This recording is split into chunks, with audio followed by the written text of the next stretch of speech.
You're listening to Accounted For, the Canadian podcast that explores the intangibles of every career. I'm your host, Daniel Lee.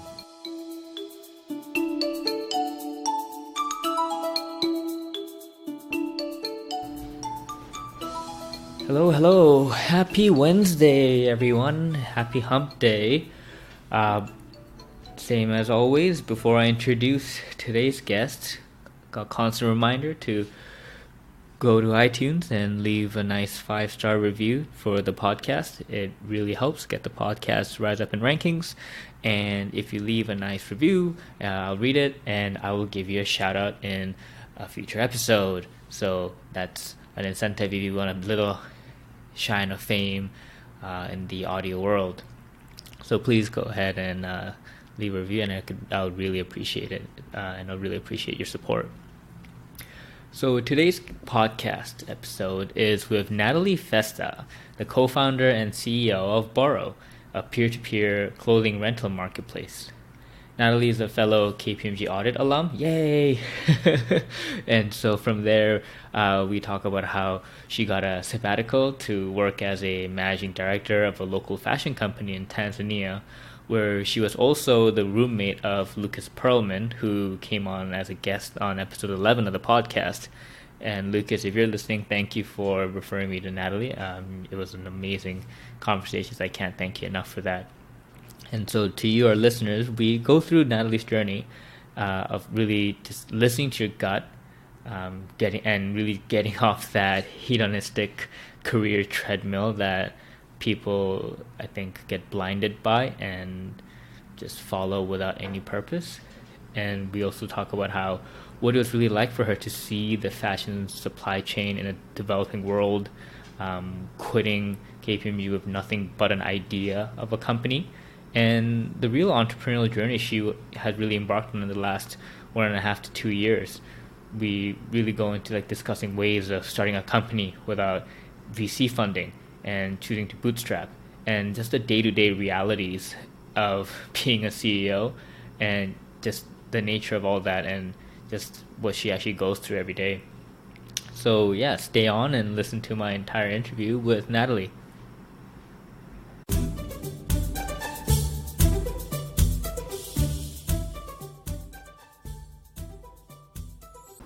Hey folks, welcome back to Accounted For. Today on the podcast I have Natalie Festa. Natalie is the co-founder and CEO of Boro. Hey Natalie, thanks for coming on the podcast. Thanks Dan, excited to be here. Yeah, and so to begin with, for our audience member who may not be familiar with Boro, can you describe the business, please? Absolutely, thank you.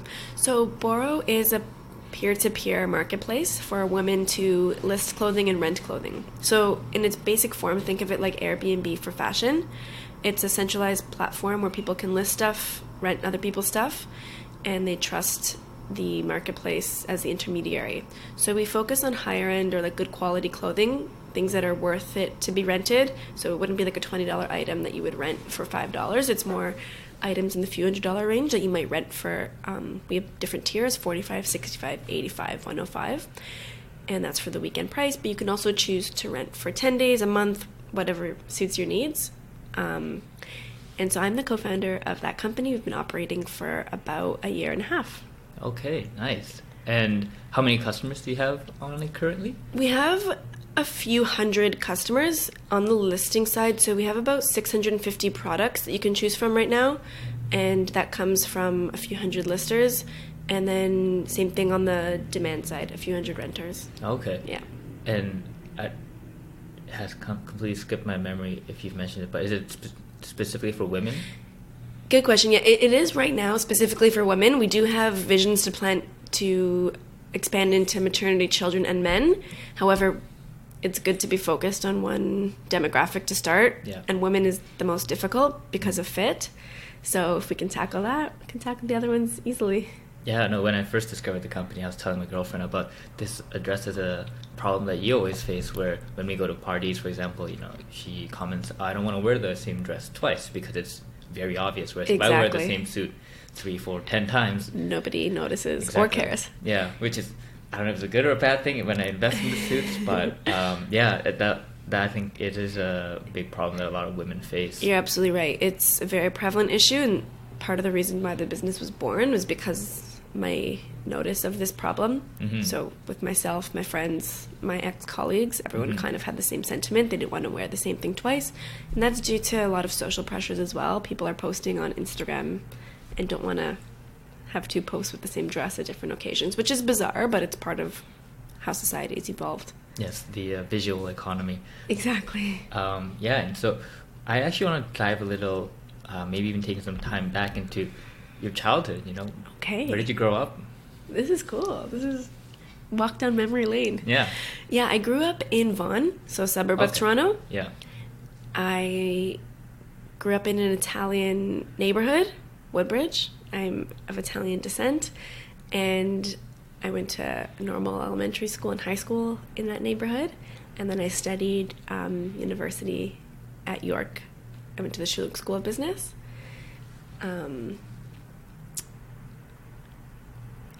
After that, I guess I'm into adulthood, not really childhood. What else should we talk about childhood? I guess how it relates to my current business, which is kind of funny, is I've always been interested in shopping malls, and with my mom, like one of our like activities would be to go to a mall on a Saturday afternoon. And what's really fascinating is how my consumer patterns have evolved from childhood until now. So I would enjoy shopping malls simply from the perspective of a consumer.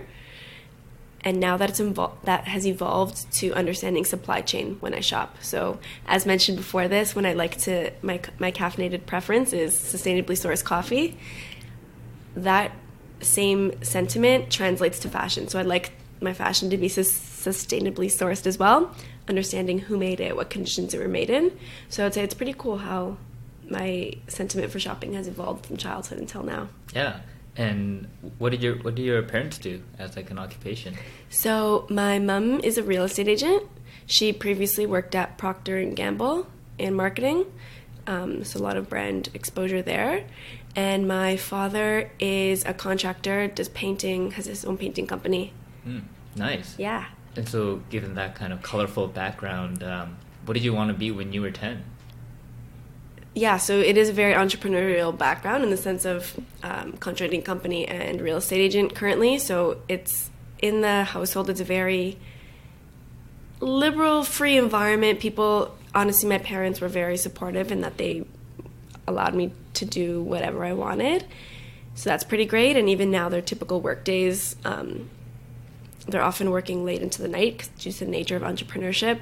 But you can have lunch with whoever you want during the day, you know what I mean? So that kind of free culture was really encouraged. When I was 10, what did I want to be? I think I'm thinking back to those school projects about, those Bristol boards you make about like what you want to be when you grow up. At one point, it was pharmacist.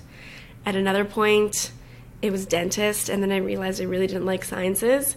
Then it evolved to something in business as grade 8 and high school kind of approach, and I was taught to think more critically and what is most practical, and I guess that's what led me into accounting. In high school, I'd say definitely in accounting field was my most desired job, and then that's what I got into right after school. That evolved quickly into something entrepreneurial, but when I look back to those days when I was 10 and seeing the environment in the household and at school, I definitely saw something entrepreneurial. I didn't know exactly what, but I always liked to create things, whether it wasn't only arts and crafts from a young child, but just creating little companies and ideas and getting people involved. So even when I went on exchange in school, I learned how to make macaroons because I was studying in France and decided to come back and that summer make a little macaroon company. So there was hints of entrepreneurship throughout my, I guess, childhood and studies. So that's pretty cool. Yeah, no, it's always funny seeing those kinds of, I think, hidden, I don't know, silver linings or little threads that you can pull on. Exactly, the patterns that have kind of happened throughout the span of life. Yeah, definitely. And it's pretty cool that your parents were, had that even entrepreneurial juice themselves, and they let you be very liberal with your career. And like, most people assume because of my background being Asian that my parents wanted me to be a doctor or whatever, but they're very surprised when I tell them my parents actually told me not to be a doctor nor a lawyer because they thought I'd be miserable, and they were talking about why they just could not understand why parents would tell kids to become doctors or lawyers, because they were really high stress and miserable jobs most of the time for most people. And so that was very helpful in me picking my careers. And like, my dad's an entrepreneur himself, and so I would see his life of, he chooses his own hours, does whatever he wants. It's a one-man company. Exactly. Yeah. What industry is that in? So he does supplement. He's a middleman for supplement distribution from Canada to South Korea. Cool. That's very niche and so cool. And his previous job was at when I grew up in South Korea, and I moved over to Hong Kong, so I lived in those two countries for a bit. And my dad's company then was a giant supply and a cargo logistics company, and so I think there's a bit of that logistical nature that tied into it. He doesn't admit that's the reason, but I think that there is a bit of that tie in there.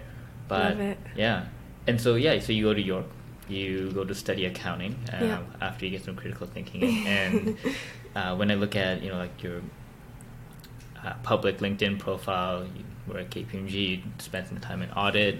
I'm going to say you probably saw the light, and then you went to risk consulting, and after that you went over to Tanzania, was at Kauli.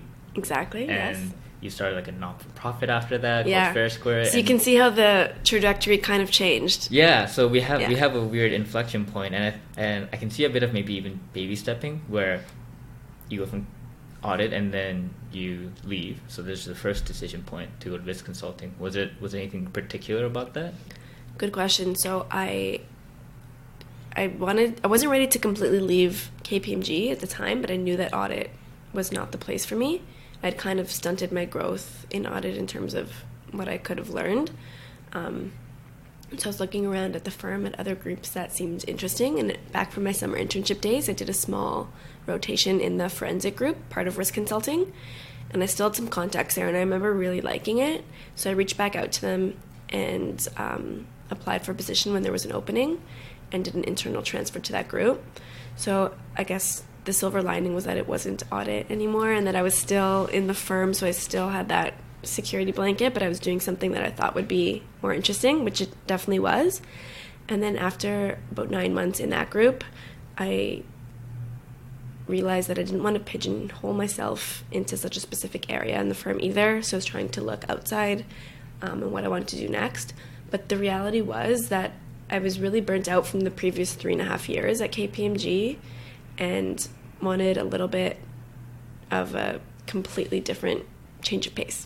So I had a friend that was just in Tanzania, and she had sent me photos that she purchased purses and bags from that company Kauli when she was there.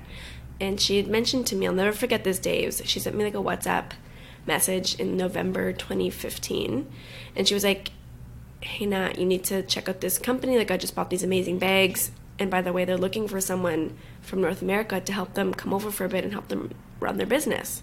She's like, I think it should be you. And immediately I was excited. There's something about intuition that you can't really explain or replicate, and the feeling of intuition that I had that day was just like, I need to be there, I need to do this. So I took my friend Steph up on this offer, and looked into the company, emailed them. She put me in touch with someone on their board. I had a couple Skype interviews with them, submitted my resume, and after I think it was about like a month total of interviews and discussions, I was offered the managing director position there for a 6-month period, and I just went. I completely went, and my friend Steph was already come back to Toronto at that point, so I didn't know anybody there. But I was just so ready for a drastic change from KPMG that I had to take it. So I took a leave of absence, a sabbatical from the firm, because naturally, still an accountant, you want to be a little bit risk averse. And so I was like, okay, I'll take a sabbatical for 6 months, and I'll just kind of defer my decision.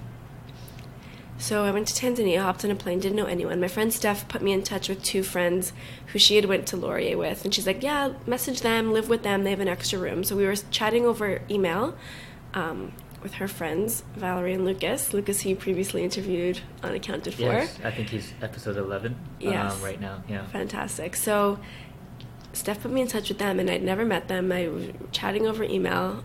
I got off the plane and went to their place, and they were my roommates for the next 6 months, which is pretty crazy. It ended up being the most phenomenal experience I could have ever imagined, and that really is what was the turning point in my career. Seeing the women make the purses by hand is what changed my interest for the supply chain of fashion. As I mentioned earlier, how my consumption changed from being a simple consumer to a mindful consumer was definitely spearheaded by noticing how things are actually made. So when I was at Cowley, I would see people make purses with their hands. It was in a safe, clean, friendly environment, but a lot of places in developing countries that manufacture things are not. And so that was really important to me to see how they're made, and I wanted to be an advocate for that. So when I came back to Toronto, I wanted to make sure that the things that I was consuming did have a sustainable supply chain. Oh, okay. And Cowley itself, so it's a purse-making company, and do they sell products to North American companies? Good question. So at the time, they only sold within Tanzania. So an interesting thing that I learned about Tanzania and a lot of developing countries in general is that credit cards, they're so ubiquitous here in Toronto, North America. You can't imagine going somewhere and like not expecting them to take credit cards. But there's no payment processor, electronic payment processor in Tanzania. So PayPal operates in something like 150 countries. There's like only a handful of countries it doesn't operate in, and Tanzania is one of them. So you can't even pay by PayPal. So there's extreme challenges that I was trying to overcome. So we got them into a few more boutiques and shops in Tanzania. I personally brought over about 50 bags when I came back and sold them to friends and family, people who wanted to support my mission there. I also did a couple of pop-ups in markets to kind of spread the word for them, but no direct import-export relationship. Honestly, it's still on the back of my mind. Like every time I see a store that might be a good fit for Cowley bags, like I'll always pitch it. It'll like always just be part of me. But they mainly sell within, and there's other places in Kenya now that they sell too as well, but it's predominantly East Africa. Okay. And then tourists who go there who will bring them back. Gotcha. And in Tanzania, do they use a lot of like phone credits as well in exchange for money? Is that a system there too? What do you mean by phone credits? So I've been learning that there are a lot of countries in Africa, like for example, like I think it was Kenya, where they don't use credit cards, and sometimes they can't even trust the financial system too well, and so they have these credits that they have on phones, and they exchange credits as a way of financial currency. Right. So there's something called M-Pesa, which is essentially that, and I think that's the Tanzanian form of it. But yeah, it's still cash. However, the tool or medium to obtain it is through phone credits. Yes, you're right. But apparently when you bring that to the bank, you can somehow connect it to your card and extract the cash. Fascinating. Yeah, it's pretty cool. Yeah, it's all through SMS. Yeah, it's a whole new form of economy. And I didn't know about this, but one of the previous podcast guests, he was in Kenya when the government practically shut down, and he was talking about the power of phone credits and how people are just, like the banks shut down, but people still transact just with paying each other by phone or switching credit. It's crazy. I know. And so in Cowley itself, what were you doing there as a managing director? So it would take two forms, one in form of people and one in form of product. So in terms of people, I would ensure that the staff were in a safe working environment, that they had what they needed, kind of like an HR perspective. It also took a learning role. So I had something called like Fun Learn Fridays, which I implemented for them, which is cool because they still maintain it. But myself, along with one of the other English-speaking admin people, I would kind of lead these learning sessions, so business lessons, so things from like how to make a balance sheet, income statement, how you should record the materials that you buy, invoicing, all of these things that they wouldn't have been trained on. And then the admin would translate it to Swahili because out of the workers, only a small percentage of them spoke English. So I would kind of lead in English and I would write, and numbers are obviously a language that everyone understands. So I would write, and then the admin would translated to Swahili for the people who didn't understand English. So that was pretty cool because they got to learn things, and a lot of them aren't really educated past high school, if that. And so it was really fascinating to see them learn things that are directly related to their business. So that was the people side. And then on the product side, it was everything from quality assurance, so overseeing the bags to make sure they're being made to standard, and getting the product into new markets, new stores. So I'd go out pitching it to brands, cafes that had tourists, and telling them about the product, expanding their social channels. So putting product on their social channels, editing the website, things like that. Yeah, like the whole business experience. Exactly. Yeah, and I think when you hear about it in hindsight, it sounds like the kind of learning opportunity you definitely want, especially when you felt like you'd hit kind of a diminishing return point in KPMG. Exactly. But how did that decision-making process go? Like, you were there and this opportunity comes up, you want to listen to your gut and your intuition, and I am a huge proponent of, I think people really should listen to their heart in making these decisions. Right. But how did that, the rational side of you, fight with that? Yeah, that's a very good question. It was definitely challenging at the beginning, more so just because it's a new environment and new languages and different culture. The things that were most challenging to me were that I couldn't, being used to Toronto, you're so free to go anywhere you want, anytime you want, but there's just cultural differences in Tanzania and developing countries. You can't really be out by yourself after 6 p.m. Oh. So I need to make sure I walked home while it was still light, and then if you go out for dinner, it's pretty unheard of to go anywhere by yourself. So I went with Lucas and Valerie everywhere. We called the same taxi company if someone couldn't drive us. So neighborhood cultural differences like that was the most challenging to adjust to. Right. Especially because if I wanted to do something for the business, you only have limited hours to do it, whereas here you're used to just going out to a store any time at night. You don't think about those things, right? Yeah. So that was one of the biggest challenges. Rationally speaking, I was fine. I was just a crazy period of my life where it didn't need to be rational. It just needed to feel right, and which it did. Yeah, and so how did it go from the firm standpoint when you just go to them and say, hey, I want to leave with absence, I'm going to go to Tanzania? Yeah, good question. So I went to one of the senior managers that I trusted the most at the time, and she honestly was so supportive, and I went to her first because I truly trusted her guidance. And so I find whenever you're making important decisions, you obviously seek the advice of the people around you. And in the work environment of KPMG, I thought about whose guidance I seek the most. So I went to one of those senior managers first that I trusted, and I wanted to tell her about this opportunity. And naturally, because I feel connected to her, I knew what her response would be, and she was extremely supportive and loved the idea. And then we together came up with a plan to tell the partner, because ultimately he had to make the decision. So with the senior manager, we kind of came up with a plan and deciding which partner to ask, because there's a few partners we could decide from. So it's always the one that you think could relate the most. So I went to the one who had 4 children himself, around my age, who probably have done the crazy thing at some point. And so I really try to use empathy when I'm making those decisions about who to ask important things to. And I thought that this particular one would have the most empathy given his family relationship. And so luckily that turned out to be a really wise decision, because he had amazing things to say. And I guess we were proposed with 2 options. Is either one, I quit because I was ready to do that and give my 3 weeks notice and go to Tanzania, because I actually gave them this conversation was 2 months before I left, so there was lots of time to figure it out. So it's either I quit, or from their point it just makes sense to do a leave of absence, because at least there's some opportunity or hope that I would return. And so I gave them the 2 options, and they were happy to give approved leave of absence. So I guess the point there would be, I was just so sure, back to the intuition, that I was ready for this opportunity.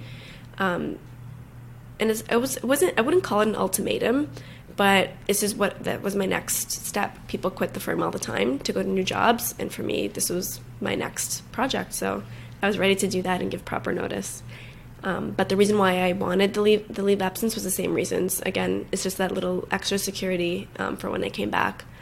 So I was grateful that they saw the light on that on that solution. Yeah, definitely. And I think that's actually a path that a lot of people don't think about taking. And I always still recommend it to all my friends in the Big Four, where they want to try things out, but they don't want to quit because they don't know, which is true. You won't know until you try something. And I always remind them that, because when I was consulting and doing, I took a leave of absence for about 3 months as well to just travel and do things. Right.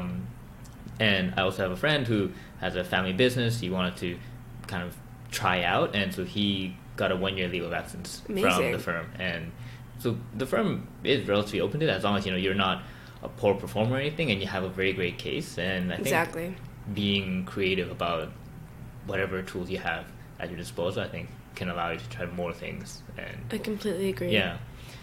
And so that's really cool. And so you have your 6 months in Tanzania, and why didn't you want to stay longer? I know Lucas stayed longer. He intended for like 3 months, but that turned into like 2 years. Right. You didn't want to stay for 2 years? You know what? Good point. Yeah. I knew that it wouldn't be as long as that. That's for sure. I did miss Toronto and things about it, although however much I really loved the experience, I knew that it was time for me. I did extend my trip a bit. It was originally supposed to be 4 months. My leave was 6 months, and I was planning 4 months in Tanzania, and like 2 months I'll figure out when I get back. But I ended up extending my Tanzania time to like 5.5 months. So I did my one extension, and then that was kind of enough for me. The position at Cali was only for like a 6-month opening, and it wasn't a paid position, and I was fine for that for 6 months, 5 or 6 months. But after that, it's time for me to just come home. Which, again, it goes back to intuition. Like, I extended it the once, but I'm a very big believer, and I act heavily on my intuition. And for me, if at the time I wanted to stay longer, I would have. There was no external force. It just was what I felt. Yeah. And so you come back, and you know, I think you were back at KPMG, and you start this Fair Square not-for-profit. How does that whole like timeline work with? Right. So the timeline's a bit interesting. So I actually didn't return to KPMG at all. I ended my employment when I came back, which was really scary. So when it was time to go back, like I said, I still had a little bit of a buffer. So I wanted to give proper notice. So I went in, and first, again, I met with the same senior manager before, and I told her straight up that I was thinking about resigning, that at the time my position for it was that I just had this phenomenal experience, and I wanted to really capitalize on what I've learned there and kind of continue down that path. I'm at that point in my life where I was young enough and wanted to take the risks then, and I felt that if I went back to the firm, I would get stuck on that corporate path when I was just fresh off this sustainability fashion path, and that's what I wanted to explore. So I was very honest, and she completely understood and said the same thing, that she has a family now, and you can only take these risks at certain points in your life. Obviously, you need to be calculated with them, and then if I felt it was the right time, that she would support it. I still need to talk to the partner, but a resignation's a resignation. You just give proper notice, and you can hopefully leave on good terms. And so again, I had to go have that big chat, which I was really nervous about, because you never know how people are going to react. Like, they gave me this amazing opportunity for a leave, and were expecting me to return, but there was no obligation to return. And so I needed to have that conversation with him again. So again, same thing. I went to the same partner who was very understanding the first time, and was super nervous. I had to book a meeting with him, and I could tell like he probably thought he knew it was coming. So I meet him in his office, and we just chat about my experience for a bit, and he was asking very interested questions. He was very engaged, which was great to see. He wasn't just brushing it off. And so then I had to come to the hard decision and actually say the words that I won't be returning, which is always really hard to say in the moment. But I did it, and you know what? He was honestly phenomenal in saying that, like, he wishes two things for me: that one, I either return to KPMG someday and there'll always be an opportunity for me, or two, that I return as a client when I'm like this entrepreneur. And you know what? That was like the nicest thing that I could have heard in that moment, is that he still values the relationship and wants me to return to the KPMG family in some form. So it was really great to know. Yeah, it's weird when like I try to give people perspective when they're afraid of that, and I tell them, like, 5 years from now, the firm will still be there. They'll still want you. Yeah, the partner will still be there. Like, I still catch up with my old KPMG mentors, and they'll jokingly say it, or sometimes it's serious, or they'll say, "Hey man, you want to go back to audit. Yeah, literally. It's always going to be there. And Yeah. that was the same thought process that I had as well. Yeah. It's like, and he reiterated that. He's like, if you ever want a job, the door's open. It's like, so there's no reason not to leave. Yeah, so practically the downside is like, I'll get a, bottom floor, maybe like 70K paying senior accountant job. Yeah, it's not bad at all. Exactly. Yeah. Okay, and so you quit, and then is this when you go straight into Boro? Is that So how it happens? yeah, good question. So that was about September, October, and then the pivotal moment was when I attended a sustainability fashion conference in October. So a few weeks after I quit, I had the idea for Boro, and it was just about, meeting people, getting it started to get it off the ground. So I attended this conference. It seemed like a good fit for where I was in my life. It was a 2-day conference at Metro Toronto Convention Center, put on by Fashion Takes Action. It's a nonprofit fashion sustainability organization in Toronto. And so I went there, and it was fantastic. Like, the speakers are everything from Value Village to Holt Renfrew to H&M, and they're talking about what those organizations are doing in terms of supply chain and sustainability. So I found it extremely fascinating, and everyone there was there to learn about how to make fashion more sustainable. So I loved it. And on day 2, I met someone there who we just started chatting. We were sitting next to each other, and I told her, we just opened up about like our dreams and what we wanted to do, and I told her about my idea for Boro, this rental marketplace. And she was very receptive to it. She was great, and we didn't have much time to chat because it was time to go to like the next breakout room of the conference, and we exchanged contact info, and she's like, yeah, we should grab coffee. So like later that week or the next week, we met up at a coffee shop, and she was telling me a bit more about how she remembered someone from her university at Western who had wrote in a Facebook group once, like their alumni group, about they're looking for people in fashion. They have this idea to start a fashion rental marketplace. And she's like, yeah, this was just like last week. You should reach out to this person, Chris. You guys have the same idea. And I was like, okay, great. Like, sounds good. And so then we continued chatting and kind of just let it go. And then so when she introduced me to Chris, all the 3 of us had met up the following week or a few weeks later. And turns out, yeah, Chris does have the same idea. And Chris today is my co-founder of Boro. So it's pretty crazy how when you open up yourself to strangers and just share your ideas, you never know who they can connect you with. The crazier part is that Chris and I have a ton of mutual connections. So his sister and I actually went to high school together. Whoa. And because our mutual friend just said his first name, not his last name, I didn't put it together at the time until we met, and I realized what his last name was. It's like, oh, is your sister Nat? And he's like, yeah. Like, it was just a crazy small world. And we have a bunch of other family connections. We both grew up in the same place in Woodbridge. Is Chris Italian too? Yes. Oh, wow. So there was a bunch of connections that we had just never known each other, but we know a lot of similar friends. So the trust was inherently established, and then from there we just started working on it, and we launched it the following March. Wow, that's a very fast progression. And so then, when you were initially quitting KPMG, you didn't have anything lined up. You were just nothing. You're still just kind of in the ideation phase. An idea, phase. exactly. And so, how did that idea come by, though? This initial spark of rental marketplace. That's got to be the one. Yeah, good question. So, I remember the flight I came back from Tanzania to Toronto. So I was having this exact internal debate where you just asked me with myself. It's like, what am I going to do? Like, I have a few great ideas, or I think that are great. And so I literally, on the plane, spent the first leg of the trip from Kilimanjaro to Amsterdam writing out SWOT analyses of, like, my different ideas, and then literally analyzing them. And I was like, yeah, this is the one that I wanted. This is, like, most relevant right now, and this is the one I feel most passionate about. I came back and talked to a bunch of friends and family and people about just getting feedback on the idea, how it would be iterated, and decided that would be the one that I went with. That being said, it was just still an idea, and going to the conference was like kind of like my first foray into that. But yeah, it was very risky in the sense that it was literally an idea. Yeah.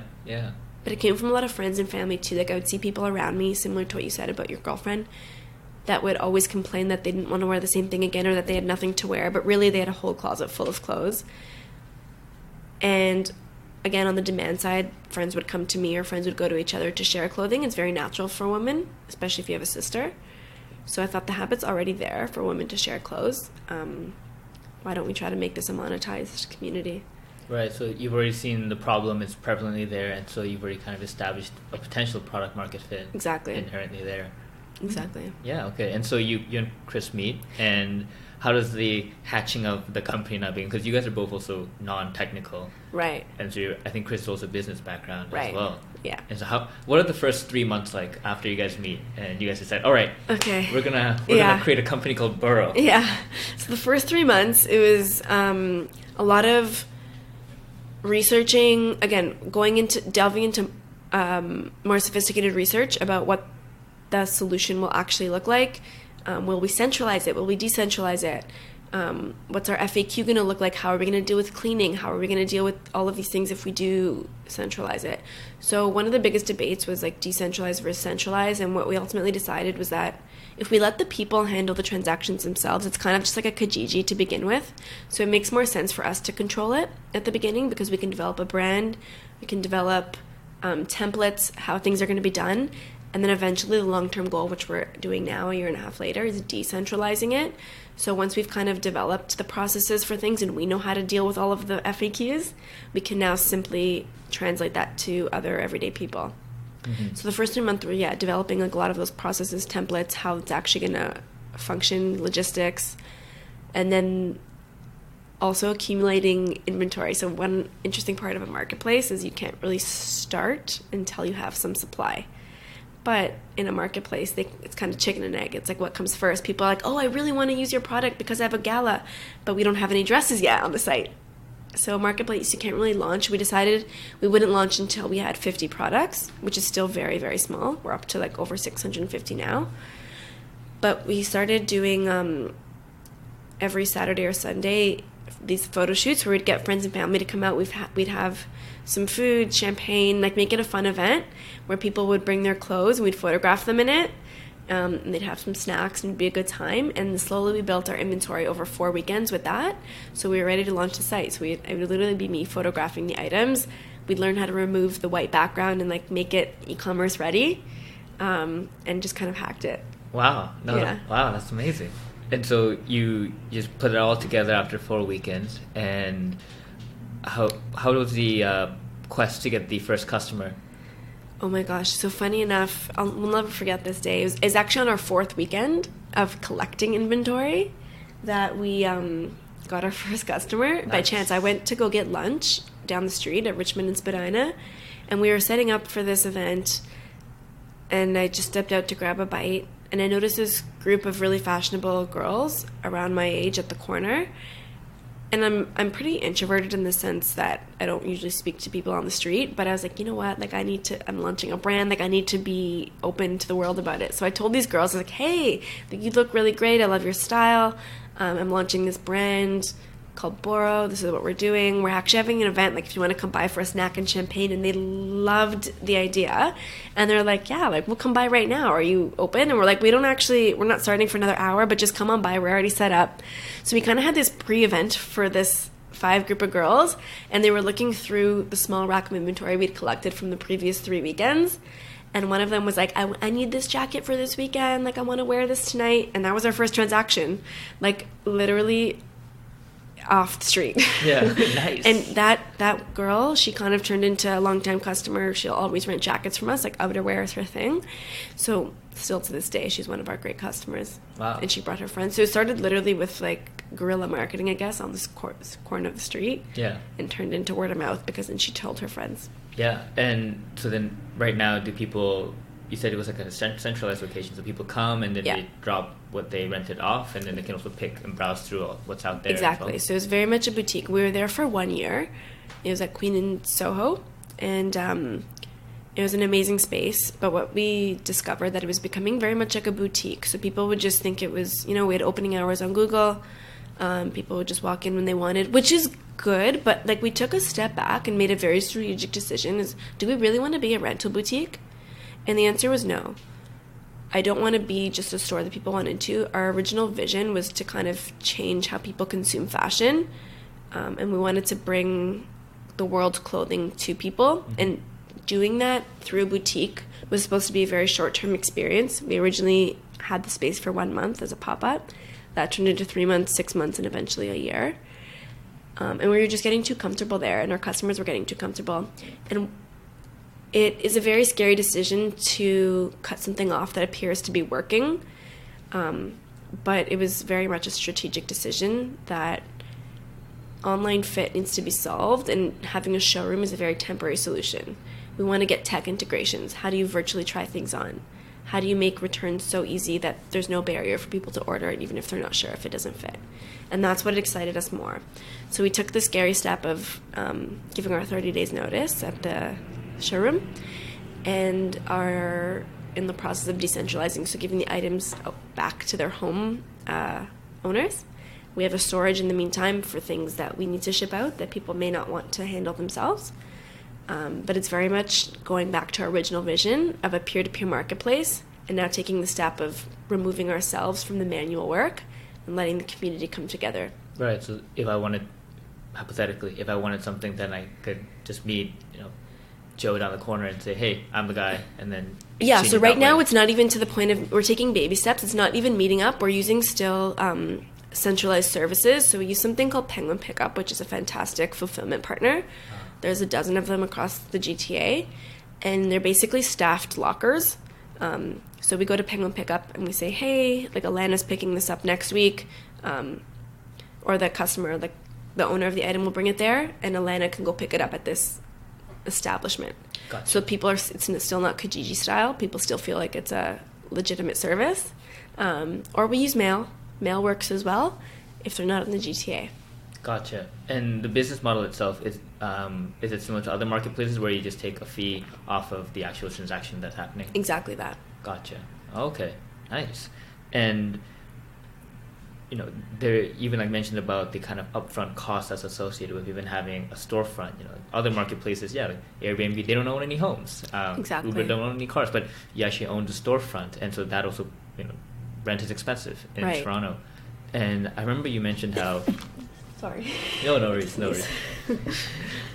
You mentioned how you guys aren't like venture capital backed, but no. I think Chris mentioned that you guys are funded through like grants. A lot of grants, yeah. Exactly. So how did that work? Like getting the initial capital and bootstrapping your way through like. Good questions. Yeah, it's important for startups to know about these things. So yeah, we started bootstrapping for sure. We each put an investment in, like a small personal investment each equally, and then that kind of just got us up and running, and then.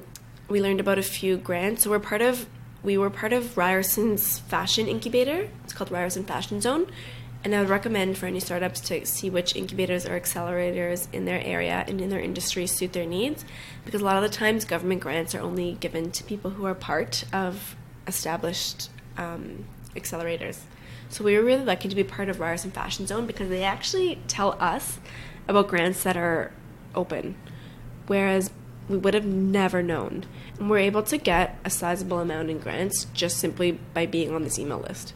And we're only on this email list because we're part of this incubator. So number one, definitely get part of an incubator if you're a startup, because you'll learn about resources that you otherwise wouldn't have learned about. And two, you can't even get the grants unless you're part of an incubator. Are there costs associated with being part of that kind of incubator? Yes, so that's a good question, and we're kind of at the point now. It's like, is it worth it for us anymore? Because we've kind of exhausted the government grants that are available to us. It was $500 a month, but that included rent, so you could sit at their desks.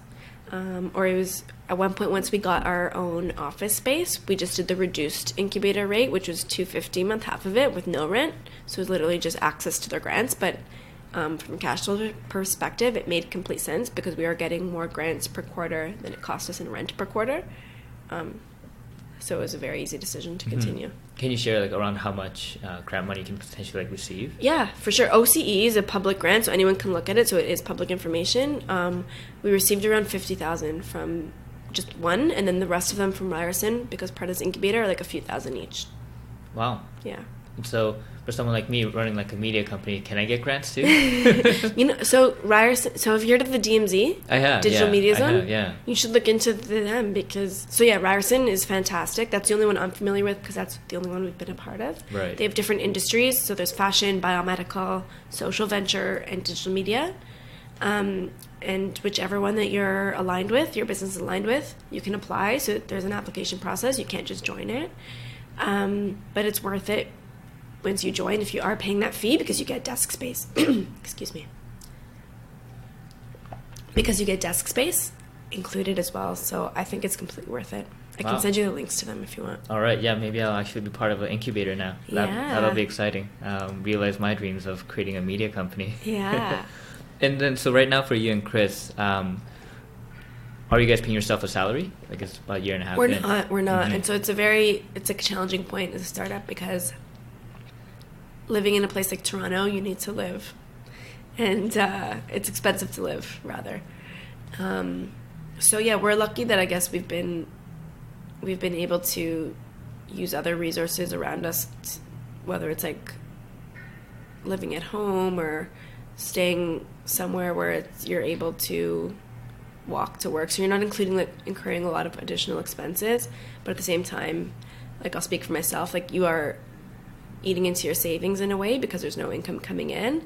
So yeah, it's challenging for sure.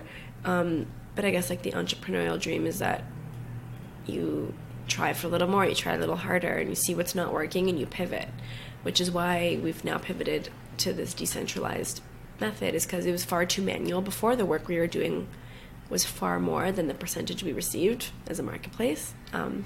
So now we're taking steps so that at least it's a bit less manual, and maybe there's other things that we can do to kind of supplement our income. Yeah, no, I totally agree. And you've been at this way longer than I have, but I'm at month 7 or 8 of no income, and still, like you say, eating into my savings, doing all this stuff. But I think even in the 8-month time period, there are these moments where I think there are like these phases where the first 2-3 months it's like, yeah, all right, that's cool, and then I hit kind of month 6, and then I start thinking about it more, and inherently that, yeah, it's no big deal, but it kind of nags at you. Like, how did you deal with that, and when were your kind of points of, man, this is pretty hard, this is challenging? Yeah, good observations there. I would completely agree that like months 1 and 2, you're kind of just, for me, months 1 and 2 is just like finally a break in the type of work I was doing compared to my last job at KPMG. So it served that purpose. It was like, okay, this is great. I'm working on something new and exciting. And then like approaching month 6, I was still romanticized by the idea. I was like, this is fantastic. We're finally launching, because the first few months we're just building. So then you get the high of the launch, right? And so I would say there's different highs that are associated with it, and that's what keeps you going. So whether it's like first building and then launching and then adapting. So it's like, what can we do to serve our customers better? So there's always something to look forward to, and I think that's the key. I read this book, Man's Search for Meaning. It's a really great book. Have you read it? Yeah, I have. It's a great book. Mine came at a very timely moment when my friend gave it to me as a part of a Secret Santa gift. Oh, nice. And like we all have like a list, and so I got that book, and it also came when I was effectively going to be leaving my hedge fund job, and so I'd be reading it at nighttime, like while I'm in Calgary. I'm like, yeah. It's time, yeah. It's time, yeah. And so, cool. I don't know, well, I'm curious to see what you took away from the book, but one thing I took away was that you always need to be looking forward to something. And so I found that with entrepreneurship, as we were always looking forward to something, like always looking forward to the next pivot, the next launch, the next adaptation. So my search for meaning was effectively met, and salary just wasn't in my frame of mind until probably after year 1. I would say at some point shortly after year 1, I was like, okay, so it's been a year, like, and that's a milestone that you acknowledge, right? These are the things we did great. These are the things we need to improve on. Is there room for salary in this picture? So start thinking about those things. But it didn't really bother me, like I said, because I was fine living on my savings from my previous job. And the fact that I was always had that thing to look forward to, my search for meaning was met. However, now, a year and a half in, almost 2 years since I left KPMG, because there was that break in between, it's becoming more prevalent that, okay, to live in this city and maintain, I need a salary. Right, yeah, and that's not even including the 6 months in Tanzania when Correct. you weren't getting paid either. Correct. So Even longer. Yeah, even longer. But yeah, like I guess context to some of the listeners who are not familiar with the book Man's Search for Meaning by Viktor Frankl. It's practically written by a psychiatrist who lived through the Nazi concentration camps. So he's Jewish, and he's gone to like 4 different concentration camps, and Auschwitz was one of them, and I think 2 other death camps as well. So he just writes about his experience and his meaning. It's a very short book, and I highly recommend everyone read it. And my takeaway from that was how trivial my problems were. So like the difficulty or the struggle of, man, I have this great job, I'm gonna, I have all this great money and I'm not gonna get it, or what would people think of me for not like having this title anymore. And when you read that book, it just puts everything into perspective of, just stop bitching about it. Just come on, man. This is not even a problem. It's true. Internally what is really right and what's not. And I personally really enjoyed it because when I was younger, I thought about being like a psychologist or psychiatrist, because like the reason I started the podcast is because I love talking to people, and that was one of the drivers of I wanted to psychiatry, because I love talking to people and hearing problems and maybe like advising people. And it also, that kind of directly helped me gain more meaning of, I still love talking to people, so let's try something different. And absolutely.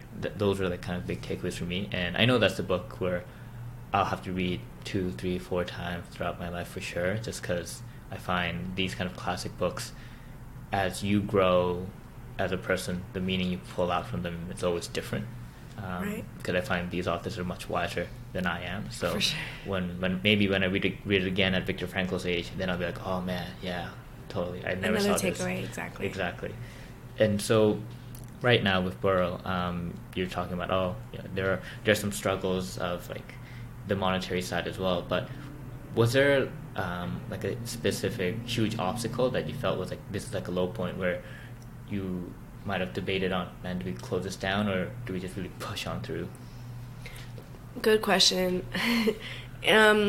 It's challenging because it's so hard to know when it's your own baby, like what direction to go in when you're at a juncture. And we're kind of at a juncture now because, as I mentioned, we're going through this decentralization process of making it the original vision of having people interact, not necessarily on the street, but with themselves, still through services such as Penguin Pickup, but it's not us manually fulfilling the order.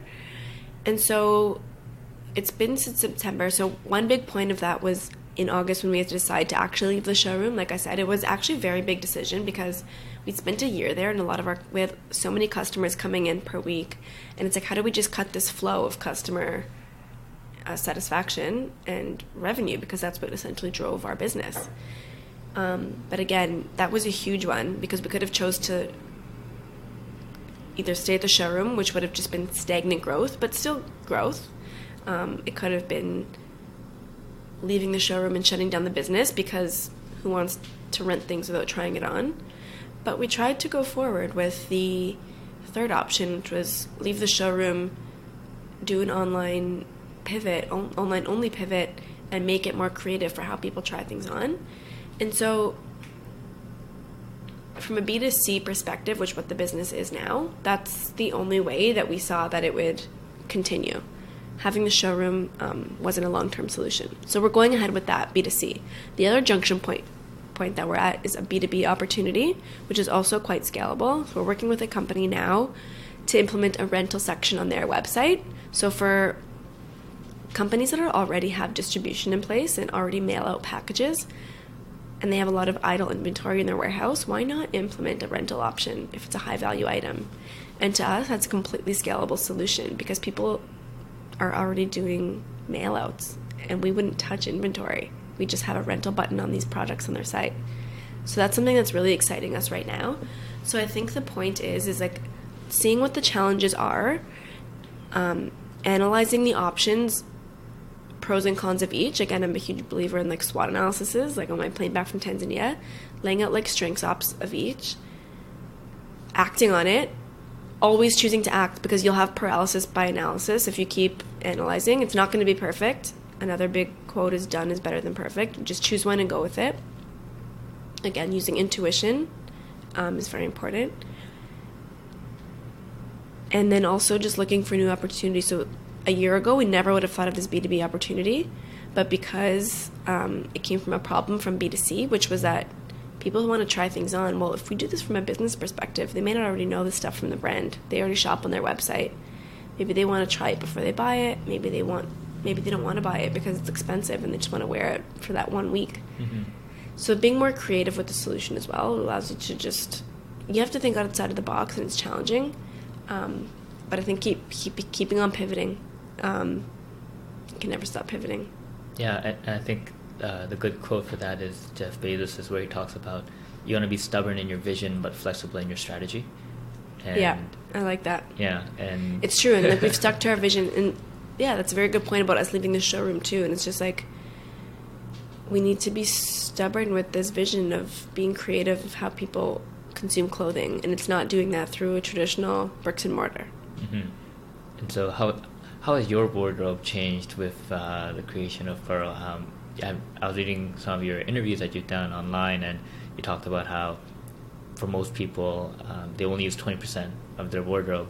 And knowing that, have you remodeled it? Yeah, it's a very staggering fact when I first heard that, and I was analyzing it as well. And you know, I actually have probably purchased, I can count on one hand the things I've purchased clothing-wise since I've started Boro. Nice. Because I believe that as a leader of a company, you need to speak with action. And not only that, it's significantly impacted the way I shop, whether or not I started Boro. Like I said, when I went to Tanzania, viewing how people actually make things, I didn't want to contribute in any way to companies that aren't transparent with how things are made, or if they're made in like poor factories, things like that. So my consumption has definitely been minimalized. I often wear, I don't like to think of it as like uniform. I'm not as strict as that, like having like this like 5 white shirts and like 5 black pants like you hear some leaders do. But I agree, like I'll have like a few, like my gray turtlenecks in the winter, like my black pants like I'm wearing now, and like this black overcoat jacket that I'll pretty much always wear because it makes the outfit look different. So even if I'm wearing like 3 different tops or the same top but I'm wearing this jacket on top, like you could switch it up, right? So I'll be more creative with my additions, outerwear. But the point is, I'm definitely more minimal and more self-aware about what I'm consuming. More purposeful. More purposeful. Yeah, absolutely. Have you read the Marie Kondo book of the magical art of tidying up? That's on my list. I have the book. It's at my parents' house. My mom has it, and I do need to read that. Yeah. Have you read it? I haven't read it, but I've watched numerous interviews by the author, and I'm personally more. I am I'm trying to be more stoic in my life, and so I'm a very big advocate of the stoic way of philosophy, and so that results in having kind of a very Spartan-like wardrobe as well. So absolutely. I've had a big culling of my own things, and I'm naturally a person that doesn't mind a lot of repetition in a lot of areas. Like I'm very curious in other ones, like that's why I did hedge funds and stuff, because I love learning constantly of different things. But at the same time, clothing wise, I have 6 V-necks, and it's 3 white V-necks, 2 navy, and 1 maroon for that special day. And so I just rotate through that, and I have 4 pair of pants. And so like I have clothes that are like the same t-shirt I'll still wear for like 6 years. Yeah, no, I wear my clothes for a long time too. Like I've stopped with the whole disposable clothing thing. Yeah. Like some people used to say, you know, oh, it's only $20 this t-shirt, I'll just buy it and then like get rid of it next month and buy a new one. But I'd rather invest in like a quality piece that will last multiple years. Exactly. Like I totally agree with that, where it's just one-time all-purpose clothing, or one thing for winter, one thing for fall, right? And yeah, I just rotate through it that way. And I found that it also alleviates a lot of the decision making of just staring at my wardrobe and saying, what should I wear today? Instead of now it's just, all right, this shirt and this pants, it's always gonna match. Exactly. That might also be the fact that growing up, I've worn a uniform all my life. So elementary, high school, I've always worn a uniform. So I'm very used to that. Right. For sure. But yeah. I agree. Sometimes I'll get the thought in my mind, it's like, oh, I've worn this gray sweater for like 2 days now. Like I should change it up. But I completely agree that it just makes decision making so much easier. Like you don't want to think about that in the morning. Yeah, and I think kind of ties back to the Viktor Frankl thing of, you know, your problems are very trivial, but at the same time, it also kind of means I also take another takeaway is that I'm not as special as I think I am. There's that, I think a lot of people have that internal narcissism of, it happens to people I think who are humble, where you think that people are very self-conscious of people are going to notice I'm wearing the same thing twice. Yeah. And I'm not trying to be negative, but I'll try to, like, when my girlfriend says, I'll bring it up and say, you know, that's a bit of narcissism there. Like, it's a different kind of narcissism where you actually think people care so much to notice you. Right. And because I do that too sometimes, but now I'll wear the exact thing 4 days straight, even though it could actually technically be the different T-shirt. Right. But from perception, yeah. it looks the same. Yeah. And I just assume people probably won't notice anyways. Right. Yeah. And I think getting comfort over that might actually also help with the mindset of even consumption too. That's very true. Yeah. And so for you, what's your day like as a CEO of a startup? What's your day like today? Okay, so and it changes day to day, so which is why something like Flex Day, which we'll get into, is a phenomenal working space. So my day will usually start off, I'm not like a very early morning person. Usually I'll wake up around 7:30. I'll have coffee at home in the morning, or if I'm heading out, I'll always like to bring a reusable coffee mug. Again, back to sustainability. I don't want to be contributing with all the plastic and cardboard. So then I'll head to like a Flex Day location. So I'll look on the app, and this has changed in the past 2 months because before we had the office, so I would just head to that office space. But I'll look at my calendar and see or the night before, I'll usually look at my calendar, see where I need to be in the general area of Toronto that day, and book a Flex Day location in that area. So what's really great is if I need to be in Leslieville one day, I'll look at the locations out there and kind of plan my day around that. Or sometimes my day is split, like I'm starting on the East End in the morning and Southwest End in the afternoon, so I'll plan my day around those Flex Days. So it's really great. You can plan like a workspace around where you need to be.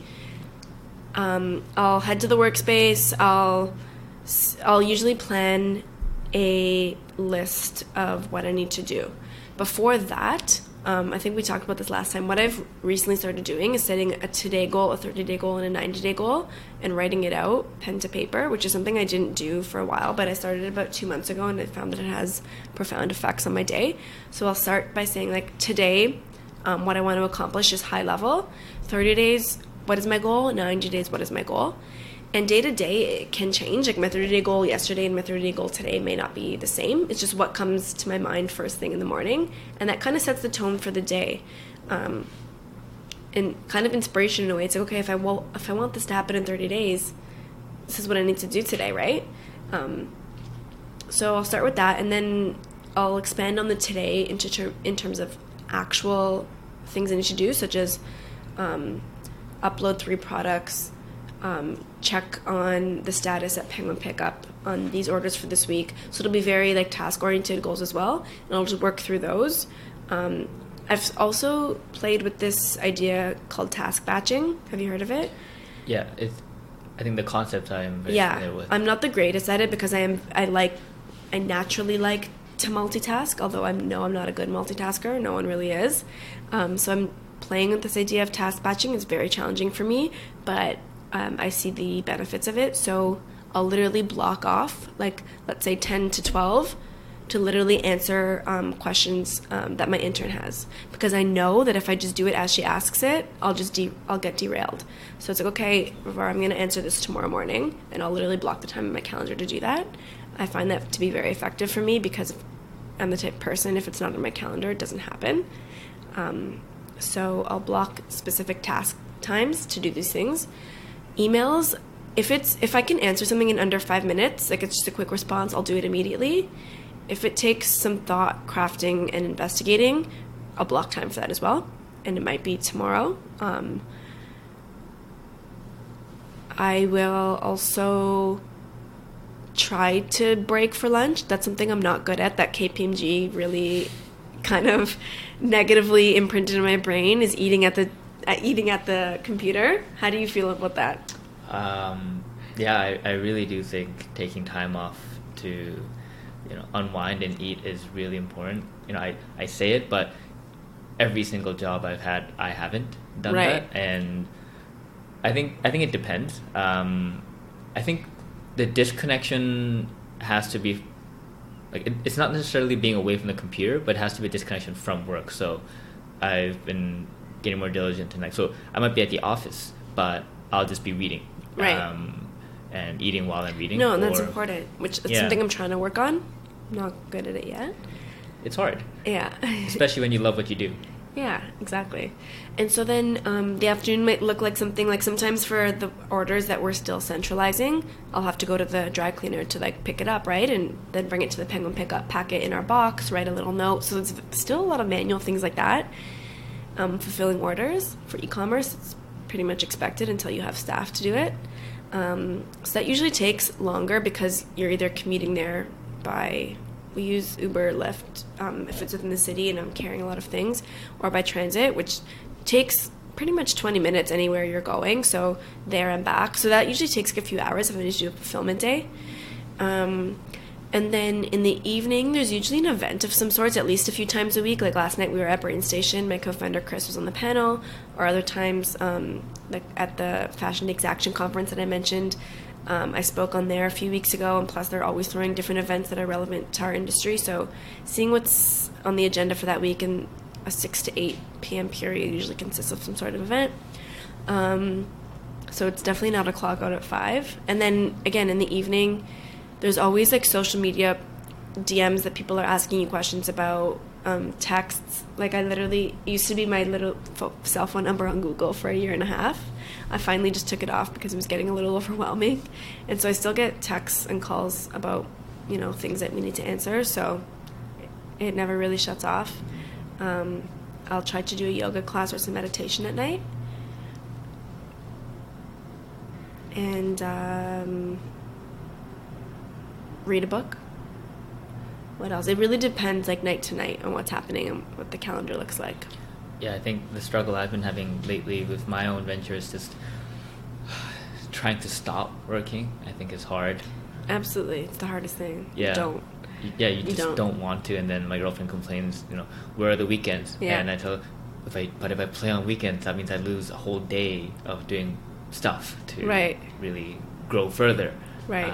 And so I think not balance, but I think a better harmonized integration of your work and life is very important. But at the same time, I don't think it's bad to really be so engrossed in it if you're really loving what you're doing, and that's what really life is. And so I agree. think it's always it's going to be an ebb and flows anyways. 100%. I truly believe that there are chapters for it.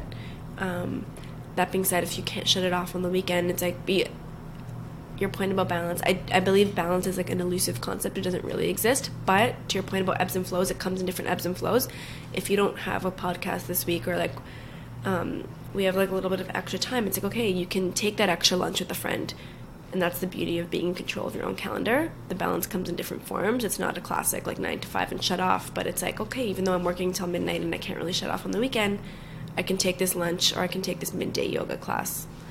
So I think that's really special. Yeah, like I nowadays I've been telling people more about, forget work-life balance. It's actually about work-life harmony. And I wrote an essay on this piece about certain things require intense investment of time, like building a company, whereas certain things require continued investment in time, like relationships. You can't just spend, it's like, Mom, I'm only going to spend 48 hours with you this week. And then never again for like the next 6 months, yeah. Exactly. You got to spend, like an hour a week with your mom, Right. Or even longer, that'd be ideal. Yeah. But, that's the point of some things require more maintenance, like Right. training at the gym requires continued maintenance, whereas some things just require intensity, like building a business where it'll be ebb and flowy. Right. That's a great way to look at it. Yeah. And as a comment of when you mentioned about like the eating part, I think something I've been recently doing thanks to Flex Day has been, because I'm a very big believer in environment construction of like, not working at bed. Bed is where you want to go to sleep, and working at this desk here that we're doing the interview on. Flex Day has allowed me to actually train my mind to go to workplace, work there, and when it's time to eat, actually walk home. Nice, yeah. If they're close enough, exactly. And so that also saves costs. And yeah. I'm very diligent with my meal planning as well. So get good nutrition, and that is a way for me to really just relax my mind until I go back out again to do more work. I agree. So I think that's something That's a great point. doing with, and I do like batching. What I've been doing, and it's like a process in development, is right now I have a Monday, Tuesday, and a Friday batch session. So Fridays are podcast days. So amazing. Usually I record Wednesday, Thursdays, and then on Fridays I just batch edit all my podcasts. Same for emails. I respond to emails Mondays and Fridays. So every time I get an email, if it's not like a 5-minute reply, I slot it into a follow-up folder, and then I just batch reply all of them on Fridays or Mondays. Cool. That's a good tip. Yeah, so you could potentially implement that Very cool. if it fits with you. But yeah, it's like we're kind of running up to the later ending parts of the interview. Kind of closing questions I wanted to ask you is what's like a big surprise that you had with your current like entrepreneurial journey? Something that you didn't expect, where the reality was just so different from the expectation. Very good question. It's a very tough question, but I've recently meditated about this and tried to get to the bottom of it too. And I think that one of the realities that isn't true is that it's really tough to change consumer patterns.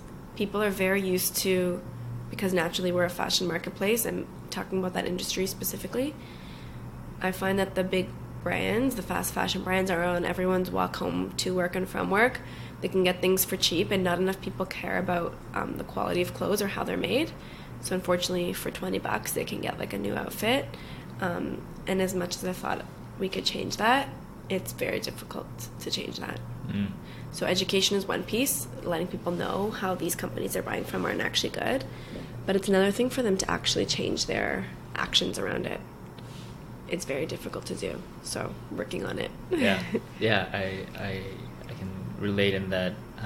I might have told you about like the coaching program I was running where it takes time, and like I do a lot of kind of counseling with my friends and like their career stuff as well, and like I'll just try to constantly beat this kind of mindset into their head, but it takes a long time. Sometimes I'll have like a friend come back after 2 years and it just kind of hit him out of nowhere. And so I think you just have to my learning was that you just have to let people come to that realization themselves, and you just try to repeat it as many times as you can. Right. Yeah. It's true. Yeah, you can't change anyone's patterns. Yeah, I haven't found a solution, better solution for it. It's just been constantly just preaching what I do, and eventually they'll come around to it, or it's not going to change, or maybe way later. Right. I think people have the cycle of the early adopter and the laggard and all that. And so, if we were to take a look back at the 20-year-old Natalie in York, I guess 20 years old, you'd be in like third year. If she were to look at you right now, what you're doing, where you're at, what do you think her emotional reaction would be? Excitement and pride. And I've thought about this too. It's like sometimes there's this other good quote that I've read that really resonated with me. It's like last year, or to your question, 8 years ago, your last year's self wanted what you have now. And like I found that to be really cool, because like I've been working towards this entrepreneurship goal for so long, and even before I knew it was an idea, just the concept of being in control of what you're building and of your calendar was always really exciting to me. And I think that sometimes we get caught up in the day-to-day and like the challenges, and it's like, oh, this isn't working, like what should I do next, that we forget that like a few years ago we really wanted to be where we are. So it's that gratitude. So I think I am excited about the path I'm on, and the past self of me would be excited to see where I am now and proud of where I am now. It's just hard day to day because you got to keep building to keep that emotional reaction maintained. No, definitely. And when I looked online, as you mentioned before, you had done multiple interviews before, and it's very apparent that you are somewhat of a beacon of female entrepreneurship. There's a lot of female entrepreneur focused blogs that have interviewed you, and if you could give advice to the 20-year-old Natalie, or even a friend, what kind of advice would you give, given, who you are now? Yeah, great. I love that question. I would say just try it and just do it. It doesn't need to, it's not going to be perfect. It doesn't need to be perfect. Whatever idea you're thinking of, or whatever path that you think you want to try, even if it's as simple as like a travel decision, or if it's as grand as a major life decision such as job or where to live, I think that if something inside of you is excited enough that you keep thinking about it, it means that there's opportunity for you to do it. And again, that's your intuition speaking. Like if you think about it a lot, I think it's a sign that you should be doing it. And so my advice would be just do it. And don't worry if it's not perfect, nothing is. And don't worry about what people are thinking, because everyone's going to have an opinion. But you can't not do something just because someone tells you the risks of it. 100%. Yeah, that's a great advice. And so how can people, find Boro? Do you want to talk about your site? What people can use? Yeah, absolutely. So you can find us online. The domain is boroit.ca, boroit.ca. We're on Instagram at boro_it, again, BORO. So yeah, we're there. The links to everything are there. If you have any questions, send us a message and we'll answer it. All right, great. Thanks for coming on the podcast, Natalie. Of course. Thanks, Dan. Thanks for having me. It's great. Yeah, excellent.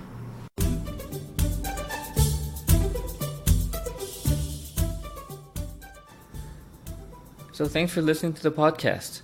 If you enjoyed what you heard, please check out other episodes, and don't forget to subscribe to stay up to date for the future episodes. Also, I would really appreciate it if you would leave a review on iTunes, Google Play, or Stitcher, whichever is applicable to you. To see past episodes, you can go to oldmandan.com/podcasts.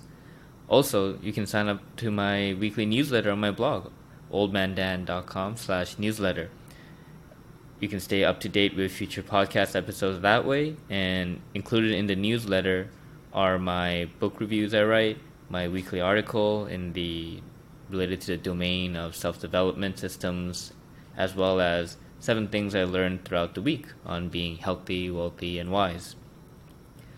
Finally, special thanks to icons8.com for allowing me to use their music, Tiny People, on the podcast. Great. I will see you all next time. Take care.